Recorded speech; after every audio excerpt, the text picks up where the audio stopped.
وعليكم السلام ورحمة الله وبركاته. كيف أنت يا صديقي الإسلام؟ الحمد لله على كل حال، إني على صحة وفيرة وسلامة من كل بلاء، وأنت؟ أنا كذلك بكل جدة وسرور.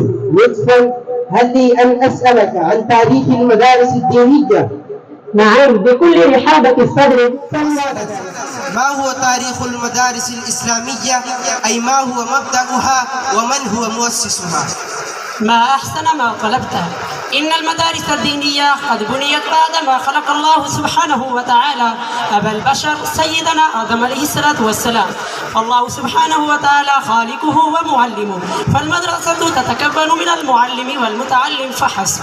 فعلم أن مؤسس المدرسة هو خالق هذا الكون، ومقامها الأول الجنة، وتلميذها الأول سيدنا آدم عليه الصلاة والسلام. والمدرسة الأولى من هذه الأمة المامونة مدرسة النبي صلى الله عليه وسلم أينما كان، لأن النبي صلى الله عليه وسلم قال: إنما بعثت معلما.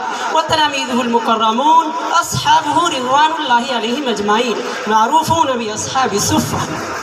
ما أورع ما ألقيت يا صديقي الحميم. هل يمكنك أن تلقي شيئا من أهمية المدارس الدينية؟ حاضر يا أخي الكريم.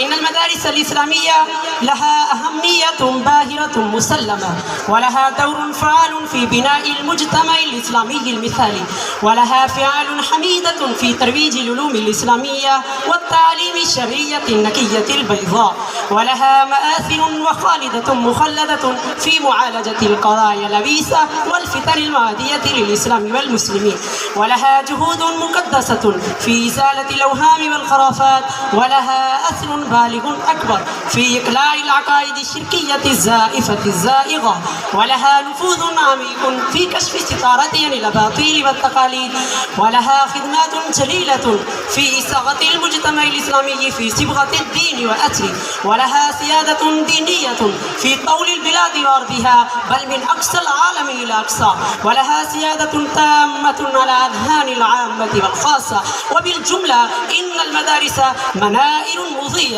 يستضيء بها القلوب التائهة المتحيرة. ما شاء الله، إن أحاسيسي ومشاعري قد أضاءت كلماتك الثمينة. فلدي سؤال آخر: متى أقيمت المدارس الدينية بعد غلبة الأفرنجيين، وما هو داعيها؟ إن سؤالك مهم جدا يا أحبتي.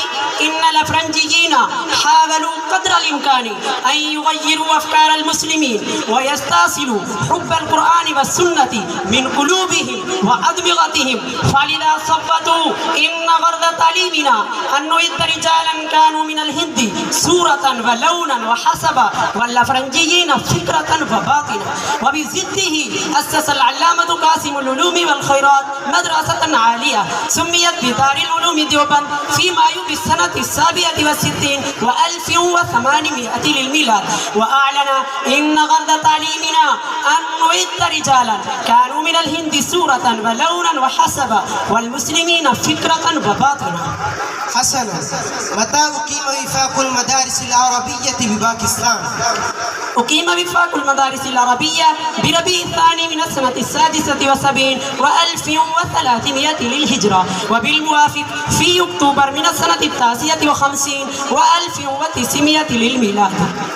أيسعني أن أسألك عن أغراض وفاق المدارس العربية؟ نعم، إن من أهم أغراض هذه الإدارة إشاعة العلوم الدينية المنقولة والمعقولة حسب مقتضيات هذا المجتمع الإسلامي، والموافقة في مواد العلوم والفنون منهجا واختبارا، واستفادة بعض أهل المدارس من الأخرى إفادة وعملية، وتدريب المعلمين في المدارس الإسلامية، واستفادة بعض أهل المدارس من الأخرى إفادة عملية، والتجنب عن الإشغال التي تضر تربية الطلاب وتفسد بيئتهم الصالحة. هل يمكنك أن تخبرني عن رؤساء وفاق المدارس العربية ومدة رئاستهم؟ طلبك على الرأس والعين. قد قرر 8 رؤساء من إقامة هذه الإدارة إلى الآن. الرئيس الأول العلامة شمس الحق أفغاني رحمه الله تعالى، ومدة رئاسته 3 سنوات و3 أشهر. والرئيس الثاني الشيخ خير محمد جالندري رحمه الله تعالى، ومدة رئاسته 7 سنوات و10 أشهر. والرئيس الثالث العلامة محمد يوسف بن نوري رحمه الله، ومدة رئاسته 7 سنوات و5 أشهر. والرئيس الرابع الشيخ مفتي محمود رحمه الله تعالى، ومدة رئاسته 2 سنوات و5 أشهر. والرئيس الخامس الشيخ محمد إدريس رحمه الله تعالى، ومدة رئاسته 7 أعوام وشهر. والرئيس السادس الشيخ سليم الله خان رحمه الله تعالى، ومدة رئاسته 26 عاما و7 شهور. والرئيس السابع الدكتور شيخ عبد الرزاق اسكندر رحمه الله تعالى، ومدة رئاسته 4 سنوات. والرئيس الثامن شيخ الإسلام مفتي محمد تقي عثماني حفظه الله، من سبتمبر سنة 21 بعد 2000 حتى الآن. شكرا يا أخي. فما عدد المدارس والجامعات التي التحقت بوفاة المدارس العربية فقط؟ حسب إحصاء 22 بعد 2000 عدد المدارس والجامعات الملتحقة 22,559. ما شاء الله. فما عدد المتخرجين والمتخرجات من وفاق المدارس؟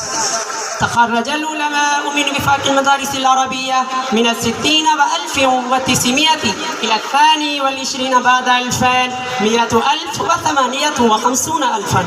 ما شاء الله.